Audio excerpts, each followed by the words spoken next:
All right. Gary Collins, welcome to the show.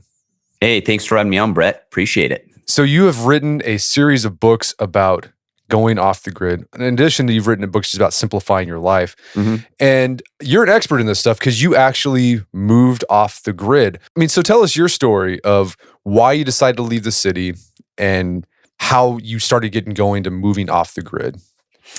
Yeah, it's an interesting one because I am unique. I didn't realize it at the time that I actually write about what I do instead of making it up as I go along and write you nice little books that you want to hear. I write the books that you need, and some of it you may not want to hear, but you need to hear. So and people will write me and they tell me that. They go, yeah, you kind of hit me in the areas where I know I need to change. So with me, I grew up very remotely. I grew up poor in a trailer in the middle of nowhere. And my town was like 1,800 people, but I lived 20, 25 miles outside of that town in a town of less than 100 people. So I grew up very remote in the sticks, and, a lot of freedom. Grew up in the 70s as a kid. And anyone who grew up in the 70s know it was free range. You didn't have pagers. You didn't have anything. Cell phones, computers weren't even around yet. There was no internet. We had rotary phone. We had a party line is what we were on. And that's not where I talked to hot chicks who talked dirty to me. It was, Gertrude and everyone on our block was on the same phone line because there just was no infrastructure and we were all poor. So you'd pick up the phone, and if Gertrude was on talking, you couldn't call anyone for like 3 hours. That's how it worked. So, when you're growing up, you think that life sucks, right? You're all, God, my parents, this is brutal. I'm bored out of my mind.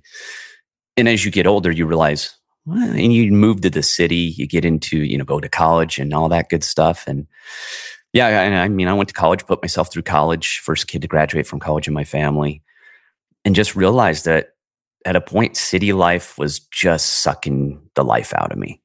And not that it was terrible, but after a while, you're like, there's got to be something else. And I worked in the government.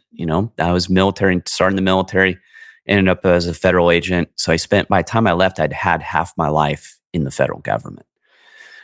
And I just was unhappy is the best way to put it. I'd done everyone that they told me, right? The system told me this is what you do. You work hard, you go to college, you get a job, you get you're up to your eyeballs in debt. Maybe you get married, have kids, and grind for the rest of your life until you poop in a diaper and call it a day.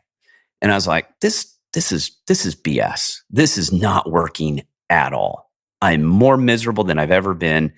I've done everything. I've been successful. And I just one day just said, that's it. Bunch of circumstances happened. And I'm glad they did. At the time, they were pretty brutal. I don't really talk about them, but I left the government on my own free will and just left and started over. Sold my house. And the OffGrid project, it was in the background, but it wasn't quite OffGrid yet. I liked the idea, but it was more about just going back to remote living. And growing up, we pretty much lived very close to living off the grid. We just had power. That's it. We had power in this party line. That was the only thing tying us to the grid. We had our own well. We had our own septic. There was no cable TV really back then. It came in the 80s, I believe. My friends had it, in town. So it was kind of getting back to that lifestyle. And as I left and started researching and looking at raw land, the whole off the grid concept started. And not only that, but I was in San Diego. And during the drought and the brownouts and all that, I kind of realized that the system was using us, because during the drought, they told us we mandatory had to drop our water consumption, I want to say by 25, 30%, or it face massive hike bills and fines. And I went, okay. So we all cut our bills, but we did too good of a job. Everyone conserved too much water, so they raised our bill. I went, oh, that's how this works. So we do what you tell us to do, but now you're losing revenue. So now you raise our water bill. Okay, that makes sense. So you know what I mean? I'd just gotten really burned out on the system and being manipulated and having my pocket picked every time I turned around. So that's where the off-grid concept came from. And that's kind of how it all began. I mean, I searched for quite a few years. It took me years to kind of figure out land and where I wanted to live in the country, and what type of topography and what I was looking for. So that's kind of the down and dirty. There was a lot more in there, but Sure. basically how it happened. So I mean, it sounds like your driving impetus was you just wanted, like, the city life was just grinding you down. You didn't feel free, and you just wanted to get away from the rat race. Pretty much. And not only that, but it's hard to explain for people who have never grown up rurally and in small communities. It's not that it's nirvana. Every place has its problems. But the freedom you had, you start to remember all the freedom you had, and you look people in the face. You go to your local stores and you buy things from people you know. If anyone's going to get one over on you and try and screw you, well, they just won't be in business very long. You know what I mean? It's a different type of living, and people really are focused on living. They're not focused on the minutia and all the noise and BS and, drama. And if they are, you just don't talk to them. I mean, that's it. In the city, it just seemed like that was really hard to avoid. And not only that, but growing up that way, I still have all my friends that I grew up with. All my good close friends we're great friends to this day. We talk all the time. And that's the difference too. Instead of these fleeting relationships that I found in the city, you realize that your lifelong relationships they're what keep me grounded. Those relationships, I know that my friends I grew up with, I can call them at any point in my life if things are going wrong, and they're there. No questions asked. They'll help me. I help them. We just got each other's back. It's a different deal, I guess, is the best way to put it. So let's talk about going off grid and what's involved in that. But before that, like, how do you define off grid? Are there varying degrees of off gridness that you could achieve? Yeah, absolutely. And off grid, the way I define it, is very basic. It's just not being tied to any public utilities. But there's different variations of it because people often confuse off grid with homesteading. Homesteading and off grid are different. Homesteading is where you have a piece of land and you're self-sustaining, and so you have animals. You may crop, small farming operation. It's more, that's a different. You can homestead without being off grid, or you can homestead and be off grid, or you can be off grid and not homestead. So they're different. And the variations of off grid, there's people that consider off grid. I've gotten some goofy emails over the years. And, a guy said, you don't live off grid because you have running water. And I went, okay. It's an interesting one. And some people consider you not off grid if you have working plumbing and you're not pooping in a bucket or in an outhouse. It just depends. That's a great part about living off grid, though, is everyone does it differently. If you go to, 100 people living off grid, no two will be doing it the same. It's your adventure, and you pick your adventure. You do it as much as you want or as little as you want, and also to resources. This lifestyle is not cheap. People think they watch those cute little TV shows and think you can just throw together $500 and throw up a yurt and all's good. It really doesn't work that way. TV makes it look a little more sexy than it is. It's hard work, and it does take money. All right. So basic definition is if you're not tied to public utilities. That's the easiest definition. Okay. Yeah. So let's talk about someone who wants to go off grid. I mean, that's a big decision. Takes a lot of planning, takes a lot of money. We'll talk about that here in a bit. And for a lot of people, it's not something that they're going to do overnight. This is probably going to be something you want to build up into.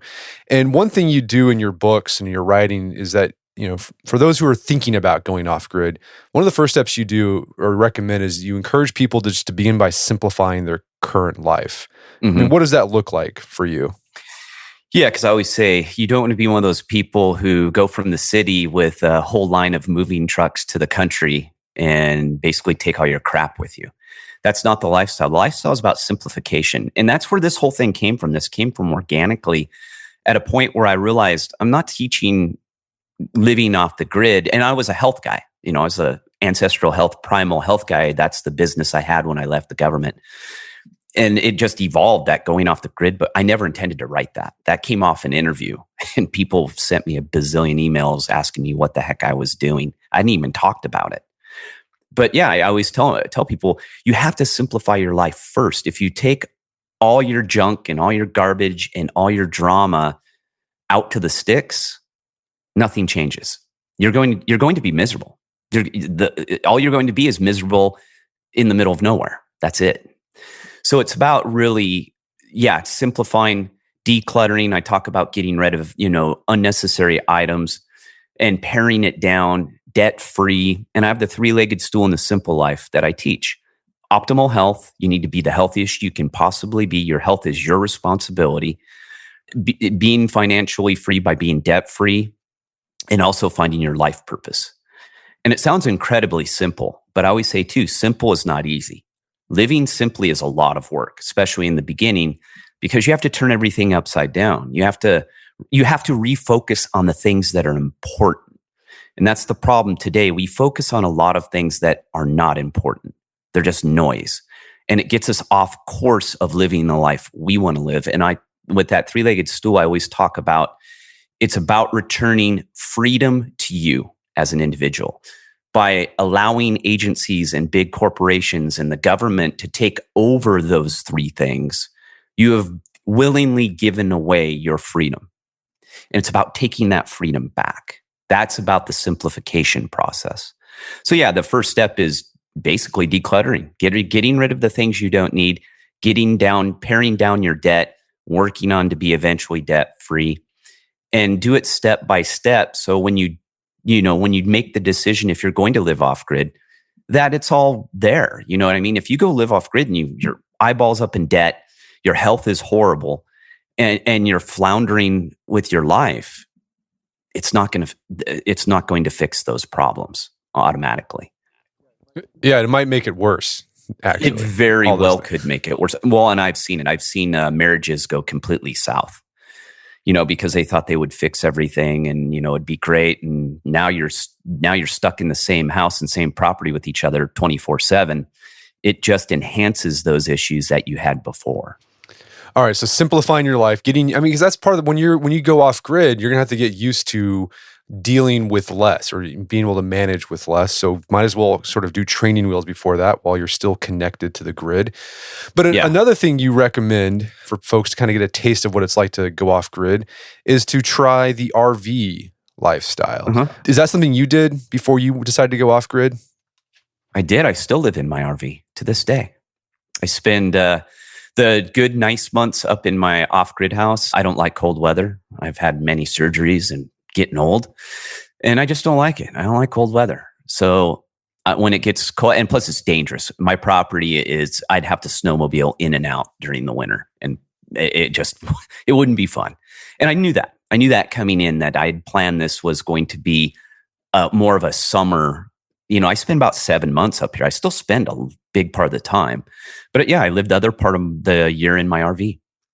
To this day, I started 8 years ago living in my RV. And it's great because what you have to do, what it does is it forces you to minimize. It forces you to declutter. You cannot store very much stuff in an RV. I don't care how big the RV is. If you go get a $300,000, $500,000 massive, RV, you're still going to be limited on space. So that's what it teaches you too. And also you can dry camp, which means you're not tied to any utilities. You're holding tanks. You're holding water. You're probably charging your batteries off a trickle cell solar panel that's on the roof. You don't have access to TV or anything. So I always say, go out and dry camp. Try it out. Try an RV out and see what you think of it. And it's kind of a way to do a test run before you take a big step. And it's a lot cheaper. RV living is cheap. Really cheap if you do it right.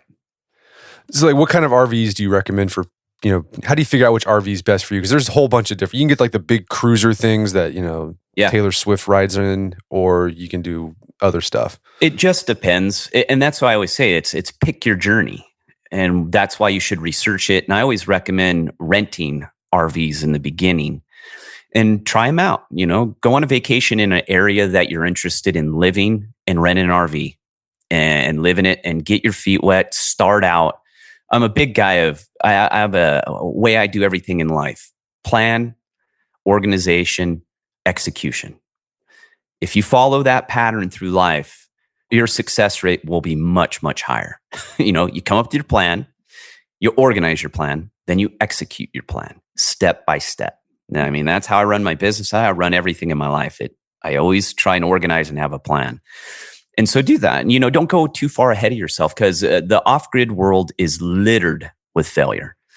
Most people who jump right into it fail. So take the steps. Make sure it's for you. It may not be for you. You may be a hybrid. You may want, a lot of people just like the RV living. Heck, I like it. And so it depends. Do you have a family? How much space do you need? The easiest thing for me, especially in the beginning, well, it depends, but travel trailers, they're easy because if you tow them around, the RV is not your vehicle. So you have your vehicle still, but you need a bigger vehicle. You need a truck. And I'd recommend a 0.5 ton or above. I have a 1 ton diesel. And, you tow it around and you can play with them. They're cheaper than the other options of, fifth wheel. Fifth wheel's the bigger kind of, you call a fifth wheel goes in the bed of your truck. So that's how it mounts. That's where the hitch is. A travel trailer, we call it a tow behind because it goes to the hitch on your bumper to the rear of your vehicle. Very similar in design. They tow completely differently. And then your RVs are more expensive for your class A, B, and C, but all of it's dependent upon size and budget and what you're looking for. It totally depends. And that's what I mean with this adventure. I always tell people, I can't hold your hand. I can give you the basic information, but it's your life. You have to choose what works for you. And that's what I mean on the RV side, though, the easiest, simplest way is a travel trailer if you're going to buy, right away, or rent one of the smaller, like a class B or something and test it out. That's how I would recommend doing it. Right. So yeah, it sounds like testing out the off-grid lifestyle with an RV. You get to see what it's like to live with reduced amenities, what it's like to deal with, having to think about your electricity, having to think about your waste, how to think about your water. Because if you're in your house, you never think about that stuff. You just take it for granted. RV makes you think about those things. And also it's a good test run. You might find out, like you said, maybe RV living is just for you. Maybe you get an RV and you decide, well, in the summer we're gone. And we just do that, and in the winter we come back to our house, or vice versa. It could be either way. Yeah, and I have a lot of people who follow me who do a multitude of this. It's crazy. I get the emails, and I have people from straight RV living all year, people who live off grid all year, homesteaders. Yeah, it's a wide variety, and that's the beautiful part about this lifestyle. You get to pick it. You get to choose it. It's your adventure. All right, so let's say you test out the RV lifestyle and you decide, okay, I want to go further with this. I actually want to buy a place, buy property, and go off grid. But again, you're still not making the jump right away. You actually recommend folks, okay, there's a transition period. If you own a house, you recommend folks selling your home and then renting an apartment or a house. Why is that? Again, well, it depends. But for most people in the city, that's kind of the natural progression. Yeah, or rent your house out. If you can make money on your house and turn it into an investment, that's a real good option too. That's what I've done for 20 years. That was my side business, is real estate. So it's an easy transition too, because instead of going from 0 to 60, selling your house and going straight off grid, not really having a place to live, and job too, you have to figure out how are you going to support yourself. That's getting easier today with all the chaos going on, because now we're going hyperspeed into remote working.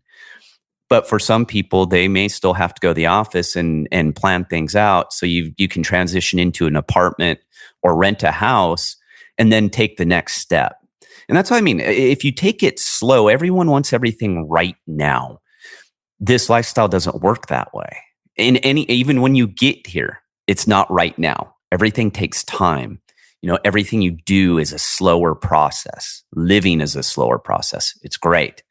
So just take that transition, and that way you're not leaping into anything and not buying something. That's the biggest thing, is it gives you time to kind of solidify your plan without making a major financial commitment that you may regret. That's the biggest point. So if you can sell your house, rent, downsize too. Also downsize. Don't rent something the same size or bigger.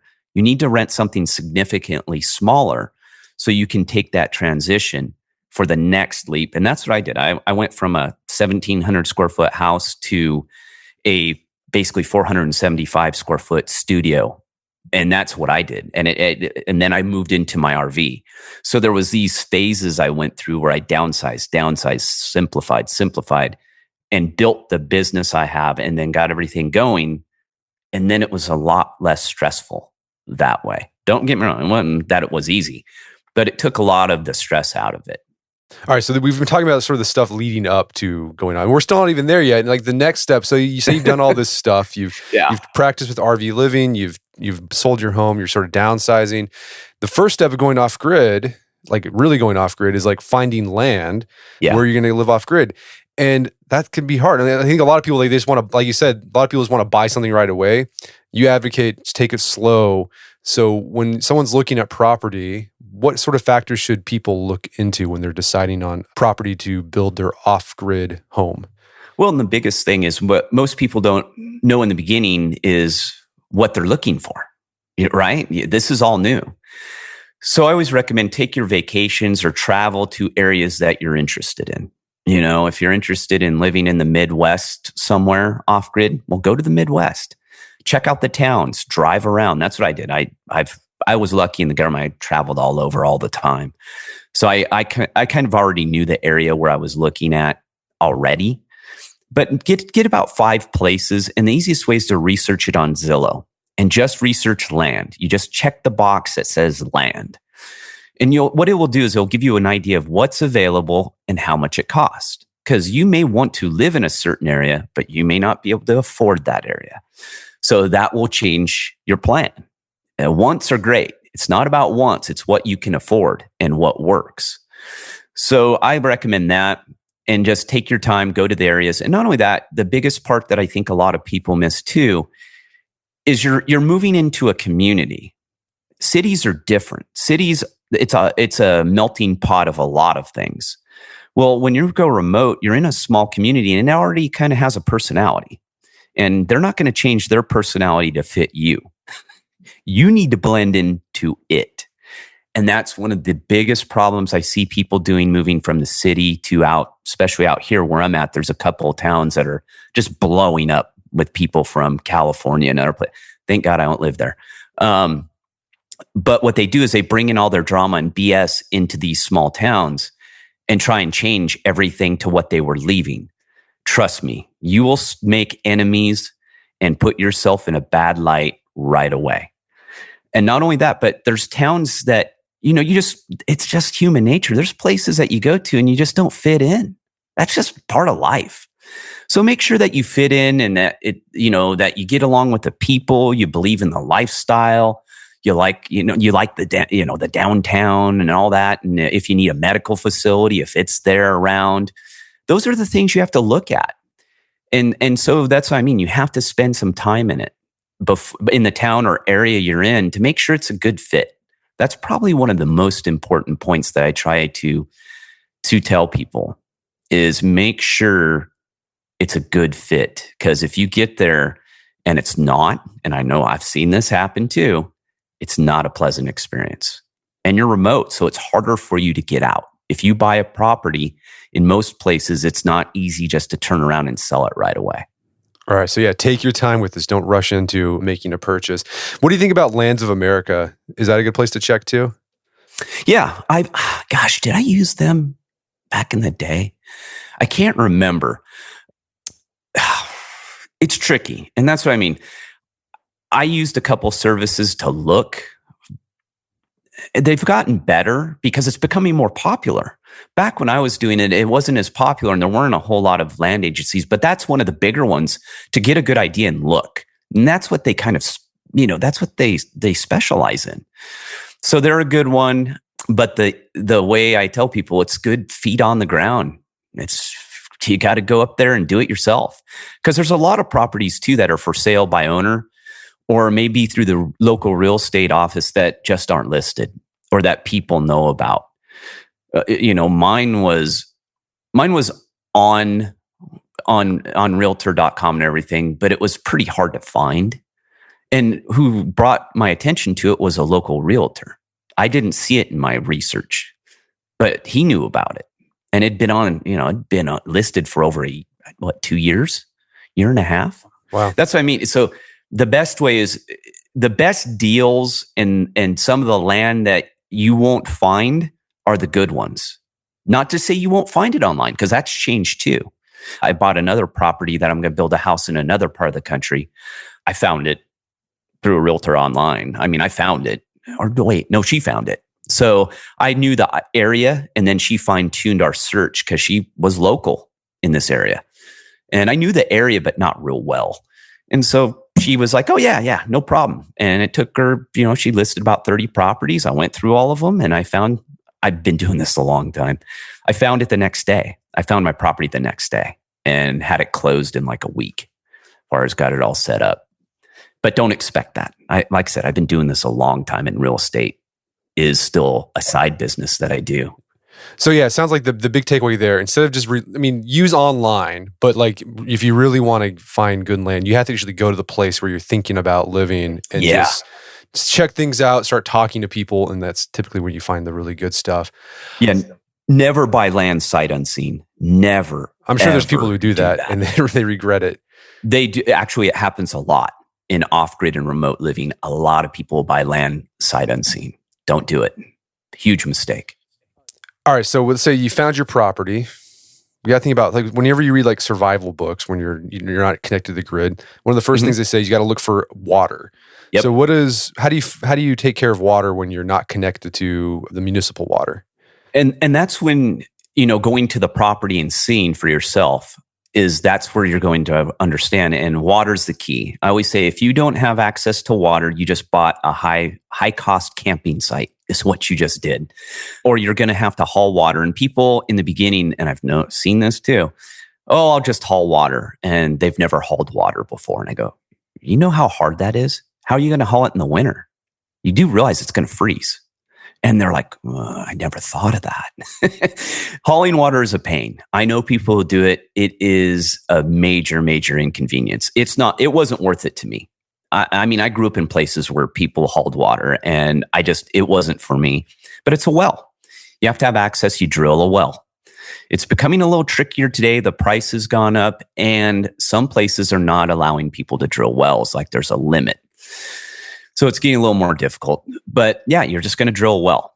And the easiest formulation for cost is it's roughly $50 to $60 a linear foot per final. So that's a pump, casing, everything. My well was $25,000. It was one of my most expensive things. It's the first thing I did, though, was drill for water. The easiest way, if you're in an area remote, almost everyone around you has wells. So what they do is the well company will do a survey. So they just pull it up. They have a database that they all have. They pull it up and they'll see where the wells are and what the depths, and that way you kind of have an idea. I knew where I'm at. I'm above a lake. I'm surrounded by lakes, and everyone around me, has wells. We know they're there. Even though they're far away, we knew there's water here. That wasn't the issue. It's how deep is the water? How deep are we going to have to drill to get it? I'm at the top of a mountain. So if I was down below, my well would have probably cost me $7,000. So that's what you have to look at too. By me wanting to be on the top of a mountain and have these great, fantastic views I have, that means my well costs more because I have to drill further down. But yeah, you're just going to use a well, but you can also buy properties with water, with a creek. And that's a great way to go too. But creeks can dry up. That's the down, but wells can too. So, but creeks, and you can use hydropower on creeks as well. If you want to be on a lake as well. I lived on a lake as I was building my house several years ago, and we got our water from the lake through a pump and a filter system. So there's, you just have to make sure you have access to water. All right. So we talked about water. So another thing, when you're off the grid, you're not connected to sewers. So what do you do? What do you do with human waste? You got to manage that. So what do you do with it? You just dig a hole. You can. In some areas, you can still have an outhouse. Like Alaska. Alaska, you can still have outhouses. In certain parts of the country, and a lot of parts, outhouses are for seasonal cabins. And that's what I mean by code. And I preach that too. You need to build everything to code. Do it. It's a pain. I know you get involved with bureaucracy and government, but if you don't do it that way, you basically are selling land when you go to sell your property because your house is unapproved. It's not up to code, more than likely. And I get into that in the book. But yeah, again, I grew up with gravity-fed septic. Been around forever. It hasn't changed much. So that's the most common. And what that is that's a septic tank with a leach field. So your solids go into the tank, and then all your liquids go out into a leach field that basically spreads it out. It's all underground, and that dissipates and spreads out and then soaks into the earth. Real basic. And gravity fed means you have an angle of your sewage pipe in your house and outside to the tank, and it all feeds off gravity. That's how it works. There's none of that. But if you don't have the ability to have gravity fed, you need a pump system, which means you have to pump that sewage from the house, depending where the line is. And that gets more complicated, and that's expensive. That's a lot more expensive. But most people have gravity fed. It's like I said, it's what we used growing up. It's what you do when you live in the sticks. And yeah, it's not that difficult. Can you put them in yourself? Sure. Yeah, you can put them in yourself. You need a bulldozer or a excavator though, because you got to dig a pretty big hole. But it's just a tank and pipe and goes out into a leach field. It's pretty basic. Well, so we've taken care of water, taken care of sewage, power. That's a big thing. So what do you do about power when you're not using the grid for your power source? Yeah, and you have three ways you can go. Well, four technically. You can use, obviously, the most common and most popular is solar. You can use wind, and you can use hydro. Hydro is if you have a running stream, you can use hydropower. Real easy setup. And then the fourth, which is not as common, is geothermal. Geothermal, you can do DIY it yourself. There's ways to do it. But for most people, it's probably a pretty advanced, step if you've never done it before, and you have to have proper land conditions and all that. But there are professional systems, geothermal, highly efficient. Problem is really expensive. So, and it depends where your land is. Like I couldn't do geothermal up here. I live in slabs of decomposing granite, and I'm on granite right now, so it wouldn't work. But most people use solar or a combination. I'm getting ready to put my wind turbine finally. I've been meaning to put it in for 3 years now, timing, but I'm putting that in next month. I just ordered it. But I use solar. I started with 6 panels. I now have 12 panels. Multiple, I've built the stanchions and stuff. But it runs my whole house, no problem. And batteries. You need backup battery where you store that energy because at night you don't have sunlight. So no sunlight, no power. So you have to store that in a battery bank. And the battery technology has come a long way, a really long way. Yeah, Elon Musk is helping out with that. Yeah, and the concept of solar, all the technology's here. And that's the part that I think people, they think it's a little more complicated than it is, but it's not. I live in a normal house. I have a washer, dryer, fridge. I have the same stove in this house that I had in my house in San Diego. It's the exact same stove. I mean, I live pretty close. I have hot water. I have running water. I have 2 full bathrooms. If you walk in my house, you would not know it's off-grid. It runs exactly like a normal house. But the solar, that's the most common. And the panels are really cheap now. The price on panels have come down a lot. So yeah, it's whatever you want, whatever your desires are, there's a system. If you want to have a jacuzzi and a pool and 4,000 square foot house with central heating and cooling, you can do it off grid. It's going to cost you a lot, but you can do it. The systems are all there. All the technology's there. All right. So we're taking care of power. Mm-hmm. So what about the house itself? Because I think most people think if they're going to move off grid, like you said, they move into a yurt or they move into a cabin or like a tiny house. It doesn't have to be like that, right? No, you can do whatever you want. That's the great part about it too. The one thing you're probably not going to do unless you live in a very, neutral temperature zone where it's really nice is build 2x4 stick frame. You're probably not going to do that.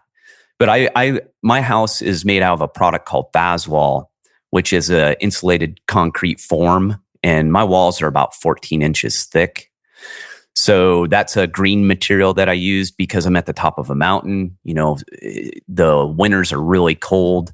So I needed more insulation, but you don't have to do that. You can usually 2x6 framing is what most people use. Most people do not use central heating and cooling because it's a big tax on your alternative energy system. But people do. I have an air conditioner. It's just a portable air conditioner because I only need it a little part of the year because of where I live.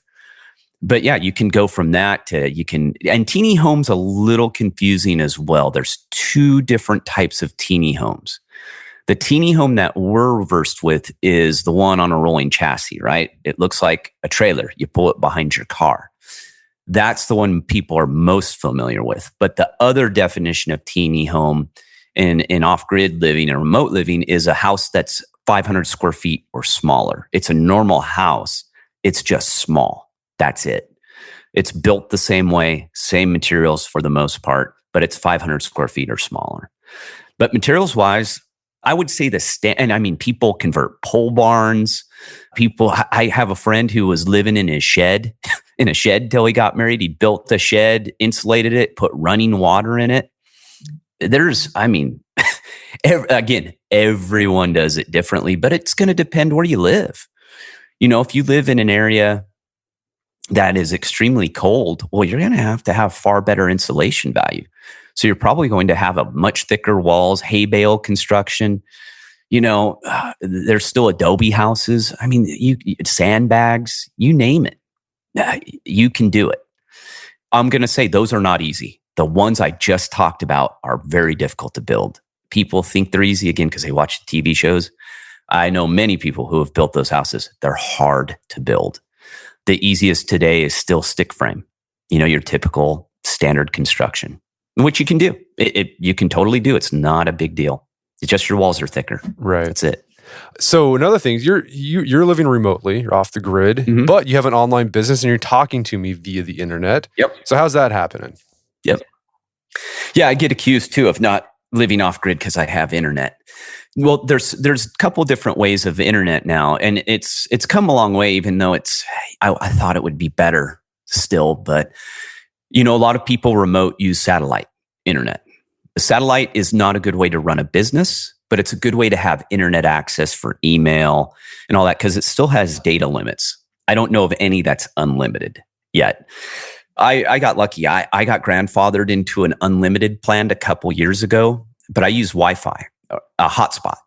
I use a hotspot. So it's through a company, cellular company. I want to mention it because if people are listening in my area, they could screw up my internet bandwidth. If they all buy it, I hate to be that way. But today it's already happening with people working at home. It's kind of crunching my bandwidth a little bit. But yeah, there's that technology, and then there's cellular or radio technology, kind of a weird way to call it, but they're little satellites, dishes, which I'll be using in my other property. And it points at a cell tower, and it's its own kind of internet access. So there's numerous ways. And I tell people that too. The reason I picked this property as well is I had my cell phone with me. And the first thing I did once we got here is I pulled my cell phone out to see if I had reception. I'm lucky. The cell tower is a long way away from me, but it's on another mountain line of sight. So I can get my binoculars and I can see my cell tower. It's on another mountain, but it's out there. So this worked. If I was down below in the valley, there's places where it's completely dead. There's no cell phone reception at all. So you have to look at that too. If you're going to run a business online, you have to have access. Okay. So we've talked about some of the big things. Again, like for every person is going to be different. So you have to you give basically sort of big picture advice and you go into details on some things, but for most of the stuff, you're going to have to figure this out on your own. But let's talk about money. Because a lot of people think, off grid, it's going to be cheaper. You just talked about your well cost you $25,000. What are we talking about with startup costs for going off grid? Oh gosh, I hate doing this. It depends. You Sure. can take it any direction you want. I know people who have bought land, financed it, through a sell by owner, and then they financed it. It's a couple $100 a month. They drag a beat up, their old trailer, or they live in their van. I've seen people build 4,000 square foot cabins. It just depends what your budget is. But I always say this lifestyle costs money, especially in the beginning. If you don't have your finances in order, this is not going to work. Because people think automatically that OffGrid does. It means cheap living. Well, yeah, if you're debt free. If you're not debt free and you have a bunch of bills, those bills are not going away. Yeah, you'll get rid of your monthly, internet, won't be as high, cable, maybe all that good stuff. But you're still going to have bills. I mean, you still have to, if you're going to use internet, you still have to have a cell phone if you're going to want to have a cell phone. So I always recommend, have a good savings coming into this. And that's what I did. I spent 5 years, basically worked my butt off for 6-7 months, build for 5-6 months, run out of money, repeat. I did that for 5 years because at this time, there is no financing for off-grid houses. And what do I mean by that? You cannot go out and go to a bank and get a standard construction or home loan for off-grid building. I know a couple people who have done it, but they own ranches. They have a viable, fairly good-sized ranching business already established on the property, and the bank loaned them the money for their house, which was going to be off-grid. I only know of 2 instances of that in the country. So cash, cash is king. You're going to have to bring money to this adventure. And I always recommend you buy your land cash. Don't finance your land. Don't have that debt just in case something goes wrong and you decide not to do it. You don't have another payment thrown on top of it. You know what I mean? And that sounds a little difficult, and I've got some pushback on that. But most of the people I know, we've all bought our land cash in the beginning. And then you do it step by step. You can live in your RV. That's what I did. I lived in my RV. And I just built my house as I went. I could not get my RV up here. I thought I could. I made a tactical error. My roads are really brutal, both sides of my property. So I could not get an RV up here. If I could, I was going to tear it up and I wouldn't be able to get it back out. So I lived in a park for like $300 a month. That was it. And that's what a lot of people do, though. They'll just buy an RV and they'll bring it on their property and they'll live in their RV as they build their house. Or a yurt. I know people who do yurts too. All right. So yeah, this is a process. It's not something you can just do. It's one and done. So okay, besides talking about off-grid living, you also, part of your business, part of what you're doing with your work is try to encourage, help people simplify their life in general. Yeah. And one way that you've done that, or help people simplify their life, you urge people, or you recommend people get completely off social media. Why have you done that? Like, what have you found the benefits of getting off social media? Oh, the social media can of worms. Here we go. One of my favorite things to talk about. The easiest way, when I was in the government, social media was fairly new. And I told people the only time I used it was to find criminals or people I couldn't find to interview. That was the only, because every moron was on social media, even back then. I couldn't find a guy. I would just go look on social media. Guy had hidden himself, made sure he wasn't getting mail to any address. I jump on social media, I could find the fool. It's just stupidity, especially for criminals. Just dumb. I always said we only caught the stupid ones. But social media to me is highly toxic. And it's something that I tell people, I go, what's the benefit? How is it benefiting your life? And every time I get a blank stare back. And I go, how much time do you spend a day on it? Hours. And it's wasting time. And when you waste time like that, you're stealing from your own life, because that's time you cannot get back. And I look at that. I did a podcast on wasting time and wasting other people's time. And I call it a form of theft, because we only have so much time on this planet. So every time someone wastes your time, you waste their time, or you waste your own time, you're basically stealing life. That's what you're doing. And so for me, I just look at social media, and it's built that way. And plus, I have a huge problem of people who follow me know with the creators of social media. They're not very good people. And I'm being nice by saying that. They're sociopaths. I mean, their whole goal was never to create a platform for you to communicate and exercise, your First Amendment rights. They built these platforms in order to data mine you.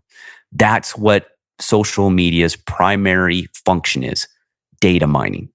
The more data points they have on you, the more money they can make selling it. It works for why would you create something completely for free, have people invest billions and billions of dollars in it to keep it free? That's not a business model. These guys always knew, because they all come from the tech world, it was about data. Data. That's what these are for. Once you kind of realize that you're the product of social media, and see, I'm lucky. By not using it, I do use Twitter here and then. I told you, my buddy sucked me back onto it. But we have a group. I spend very little time, maybe 15, 20 minutes a month, that, it's just one of those things where I don't get advertising like other people do. I don't get spammed like other people do. And they go, how do you do that? I go, I'm not on social media. I go, where do you think that information's going? They're selling it. You are literally giving away your most sensitive data and intimate details for free. And you're making these idiots filthy, filthy rich. That's all social media is. Once you get to that point, it takes on a whole new meaning. And I've actually gotten several, I've lost count of people off social media. And they come back and talk to me and they go, wow, my life, way better. And I go, exactly. And we also know the algorithms on social media are devised to cause drama. They're meant to get people to battle each other. And there's even bots and trolls, and I can't prove it, but I'm pretty confident that all these social media companies have little mills overseas that literally go and cause drama, getting people to react to things on purpose. I don't know. Does that sound healthy to you, Brett? Does that sound like something you should invest your life in? Sounds like a recipe for mental illness.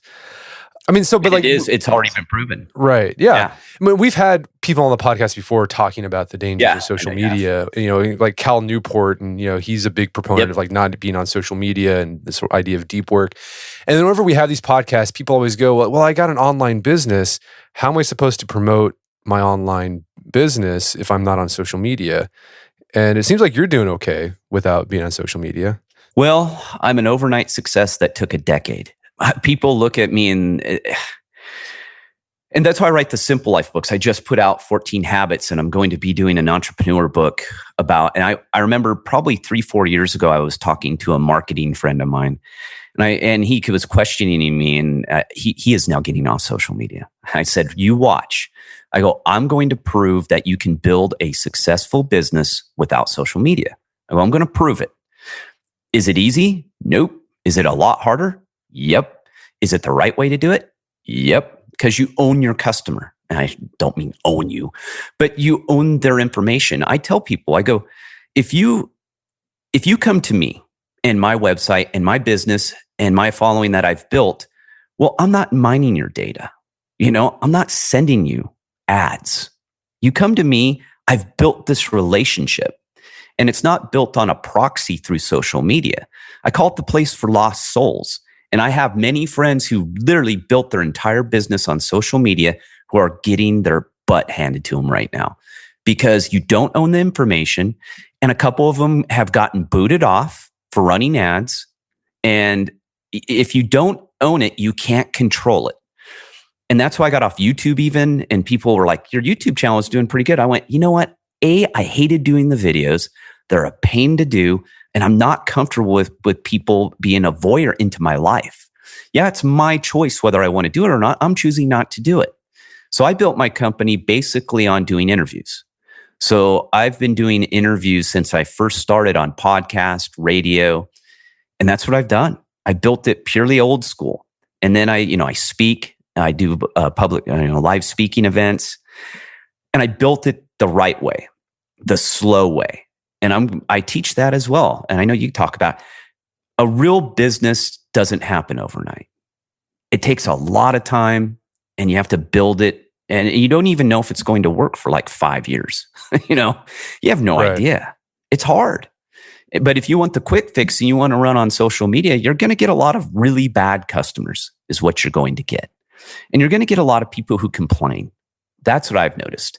They're just searching around. I don't want someone to come find the Simple Life or my Going Off the Grid books who's in between searching, watching, looking at cat pictures and videos and posting what they ate for breakfast. That's not the person I want. I want the person who really wants to change, not just surfing and is bored and comes across what I'm doing. You know what I mean? Right. No, that idea that, you people, when they create a business, we're entirely relying on social media. Like, I know some people who like their whole audience is like, or is on Instagram, or it's just Facebook, or it's just Twitter.